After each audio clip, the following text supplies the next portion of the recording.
Salut tout le monde. Donc aujourd'hui, je vais vous apprendre à résoudre le Pyraminx. Donc voilà, le but du jeu, c'est que ça ressemble à ça à la fin. Alors, pour ce tutoriel, si vous savez faire le Rubik's Cube 3x3, ou même le 2x2, enfin en fait n'importe quel Rubik's Cube, vous allez être avantagé et ça va vous sembler vraiment très simple. Pourquoi? Parce que c'est un cube vraiment simple à résoudre. Si vous savez faire aucun des cubes, vous inquiétez pas, ça va être juste un petit peu moins simple, c'est-à-dire un petit peu moins naturel, mais vous allez être capable de le résoudre, hein. Vous verrez que c'est vraiment pas compliqué, il faudra juste bien suivre les étapes. Donc, on va commencer tout de suite. Première étape, les coins, c'est-à-dire les petites pyramides en haut de chaque coin. Il y en a 4. Il faut bien les orienter. C'est pas compliqué, il faut les tourner jusqu'à ce que ce soit connecté. Vous voyez, hop, ici c'est connecté aux 3 couleurs. Vous faites ça pour chaque, vous tournez une fois, si ça marche pas, vous tournez une deuxième fois. Normalement, si ça marche pas la première fois, ça marchera la deuxième. Et si ça marche pas aux 3, c'est que vous avez un problème sur votre Pyraminx, parce que normalement ça marchera à chaque fois. Donc voilà, vous faites ça sur chaque coin, donc ça c'est quand même l'étape la plus simple. Ensuite, ce qu'on va faire, c'est que il va falloir qu'on mette tous nos jaunes sur la même face. Bon, ça peut paraître un peu barbare comme ça, mais il faut qu'on repère déjà tous les coins où il y a le jaune. Par exemple, là, vous voyez qu'il y a du jaune là et ici. On s'intéresse aux liaisons qui sont là à partir des coins. Il y a une liaison ici et il y a une liaison ici. Elles peuvent être n'importe où sur le cube. Donc on se rend compte que puisque les 3 liaisons sont sur ces coins-là, la face où il y aura du jaune, ce sera celle-là. Pourquoi? Parce que si on voudrait mettre le jaune ici, c'est impossible. Parce qu'on ne peut pas mettre, par exemple, ce coin-là ici. C'est impossible. Vous pouvez faire tout ce que vous voulez, le cube ne tournera pas de cette manière-là. Ce qui fait que si on veut faire résoudre le cube, il faut que la face jaune soit obligatoirement là. Et on commencera par la jaune parce qu'elle est plus simple pour le repérage. Donc dans ce cas-ci, on met la première, par exemple celle-là. Tac. Vous voyez, là, les deux sont sur cette face-là. Et la troisième est là. Très simple, il faut tourner. Pour cette étape-là, c'est surtout vraiment de la visualisation, bien voir où sont les 3 coins, et là où vous verrez, ils peuvent être ou tous les 3 là, ou tous les 3 là, ou tous les 3 là, enfin n'importe où ils peuvent être. Ce qui est important, c'est que les 3 vont faire partie d'une même face. Et c'est sur cette face-là que va se faire votre face jaune, ou votre face verte si vous décidez de commencer par la verte. Mais bon, je vous conseille de commencer par la jaune. Une fois ceci fait, il va falloir compléter. Pour ceux qui connaissent le 3x3, là, c'est comme si vous veniez de mettre les arêtes de la croix, en gros.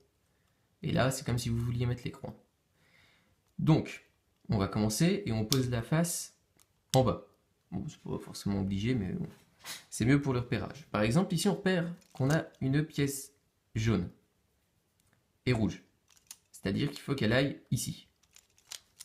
On voudrait faire ça un petit peu, naturellement, sauf qu'on casse tout. Donc, il ne faut pas faire ça. Donc je vais vous expliquer la technique pour réussir à intégrer une pièce qui est ici, ici. Très simple. Il faut la tourner comme ça, c'est-à-dire que là, il faut que vous voyez que là, elle est rouge, de ce côté-là. Ici, elle est jaune. Là, elle est rouge. Il faut que la rouge soit connectée avec les deux coins rouges. Vous voyez que cette face-là sera rouge dans le futur. Donc voilà, il faut la connecter là. Et elle doit aller ici. Il faut lever la partie opposée. C'est-à-dire que là, vous voyez bien qu'il y a la partie droite et la partie gauche. Il y a la partie haute aussi, mais on s'en fiche de la partie haute. Donc on lève la gauche. La partie haute, on l'emmène dessus, comme vous pouvez le voir. Ensuite, on abaisse. Donc en fait, ce qu'on vient de faire, c'est que ici, l'emplacement libre, on l'a levé. Comme ça, on a pu y insérer la pièce qu'on veut mettre. Puis ensuite, on a redescendu. Comme ça, on n'a rien cassé de notre face, comme vous pouvez voir. Ensuite, donc on pose toujours là, et puis on tourne comme ça jusqu'à ce qu'on tourne sur un jaune. Là, par exemple, il y a un jaune. On voit que c'est jaune et bleu. Donc, jaune et bleu, elle va là. Bon, là, c'est pas trop compliqué. Comme tout à l'heure, on a un petit peu envie de faire ça. Pareil, ça ne marche pas. Sinon, on casse tout. Donc du coup, qu'est-ce qu'on fait? On se met comme ça pour que ça soit bleu. On est d'accord? Pour que le bleu soit là. Si le bleu était de l'autre côté, ici, On l'aurait mis comme ça, mais bon, dans ce cas-ci, il faut que le bleu soit là. Le bleu doit aller là. Comme il est à gauche, on lève la face opposée, c'est-à-dire la face droite. Ensuite, avec la face du haut, on aligne et on redescend. C'est-à-dire que ce qu'on vient de faire, c'est qu'on a levé l'emplacement disponible ici. On y a mis la pièce qu'on veut y placer. Et hop, on redescend. Et là, notre face est complète. Je vais vous faire d'autres cas. Par exemple, elle est là. Et vous avez oublié. Qu'il faut la mettre comme ça, puis lever la face opposée. C'est-à-dire que vous la faites rentrer comme ça. Eh bien, regardez ce que ça va donner. En fait, votre pièce va être inversée. Ça peut arriver par inadvertance, vous avez pas fait attention. Dans ces cas-là, ce qu'il faut faire, c'est lever, sortir la pièce, puis redescendre. Comme vous pouvez voir, la pièce est bien sortie et elle est retournée sur le petit bloc du haut. Le bloc du haut que pour l'instant on peut casser puisque on s'en sert pas vraiment. Donc voilà, là on est là. Elle est bien là, notre pièce. Donc on l'aligne avec donc sur la face bleue, puisque là elle est bleue. On lève la face opposée. Le haut, on rejoint. Puis on descend. Pour l'instant, bon tiens, j'ai fini le Pyramix au hasard. Pour l'instant, c'est quand même assez simple. C'est relativement simple. Donc, une fois qu'on en est là, on laisse toujours notre face jaune sur le dessous. Voilà, notre face jaune est faite. Il manque plus que le petit pyramidion ici. Là. Alors, tout d'abord, ce qu'il faut faire, c'est bien placer la pyramide avec les couleurs de toutes les autres faces. C'est-à-dire qu'ici, comme là on voit qu'on a du rouge, on sait que toute la face sera rouge. Du coup, on tourne jusqu'à ce qu'on ait du rouge. Hop, ici on a du rouge. Et on se rend compte qu'ici, tout sera vert et ici, tout sera bleu. Pour l'instant, tout est simple. Maintenant, notre objectif, c'est de réussir. Donc là, vous voyez, on va s'occuper maintenant, à cette étape-là, on s'occupe plus que de certaines pièces, c'est-à-dire celle-là et celle-là. C'est les coins qui sont ici. Ok? Donc là, comme vous pouvez le voir, aucun de ces coins n'est bien placé. Celui-là, il n'est pas bien placé. Il y a du vert là, mais il devrait avoir du rouge, donc il n'est pas bien placé. Celui-là n'est pas bien placé. Bon, je pense que vous avez compris. Donc là, on le prend n'importe où, le cube. Et ce qu'on fait, c'est que donc ça, je vais vous les noter dans la description. Ces petites formules. On monte à droite. On pousse là-haut. On descend à droite. On pousse là-haut. On monte à droite. On pousse là-haut. On descend à droite. Et c'est tout. Voilà, c'est fini. Donc comme vous pouvez le voir, on regarde le cube. Et là, avec un rapide coup d'œil, on se rend compte que c'est toujours pas fait. C'est-à-dire qu'on n'en a toujours pas un qui est bien placé. C'est notre but. Il y en ait un qui soit bien placé. Avec de la chance, tous les trois peuvent être bien placés, ce qui est un super cas. Mais sinon, voilà, notre but, c'est qu'il n'y en ait qu'un seul qui soit bien placé. Donc on recommence, quand c'est pas bien fait, on recommence. On lève à droite, on pousse là-haut, on descend à droite, on pousse là-haut, on lève à droite, on pousse là-haut, on descend à droite. Comme vous pouvez le remarquer, ici, ça s'est bien mis. Et on en a bien deux qui sont pas bien faits. C'était notre but. Quand on arrive là, il n'y a plus qu'une dernière étape. C'est le seul algorithme que vous aurez à apprendre, puisque je considère que l'algorithme d'avant est assez facile. Hein. Il suffit juste de le voir une fois, et puis je pense que vous l'avez assez vite intégré. Il est assez court, vous verrez, mais bon, il faut s'en souvenir. Elle permet d'intervertir ces deux pièces-là. Donc, on monte à droite. Le haut vers la droite. On pousse le haut. On descend à droite. Le haut du sens inverse. D'accord? On l'a poussé d'abord de ce sens-là, ensuite du sens inverse. Une fois qu'on est là, on descend à droite. On descend à gauche. On monte à droite. Puis on monte à gauche.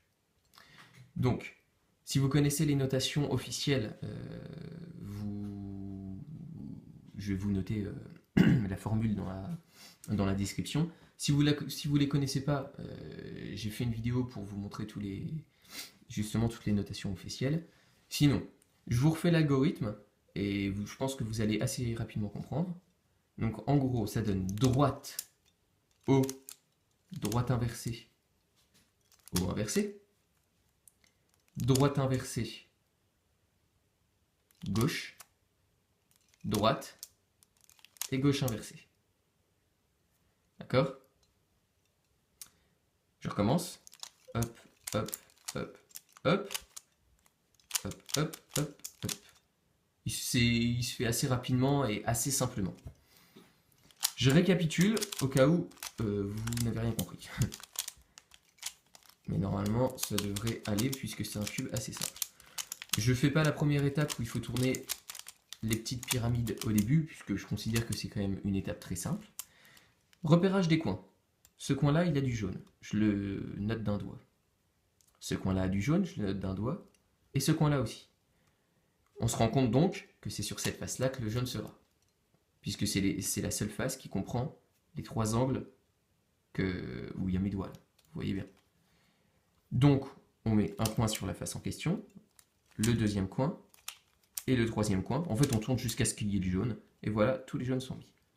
Ensuite, on met la face jaune en bas et on s'intéresse aux pièces qui sont là et qui comportent du jaune. Par exemple, celle-là. Vous voyez que celle-là, elle a du jaune. Elle a du jaune et du bleu. C'est-à-dire qu'elle va là, puisqu'ici c'est du bleu, vous le voyez.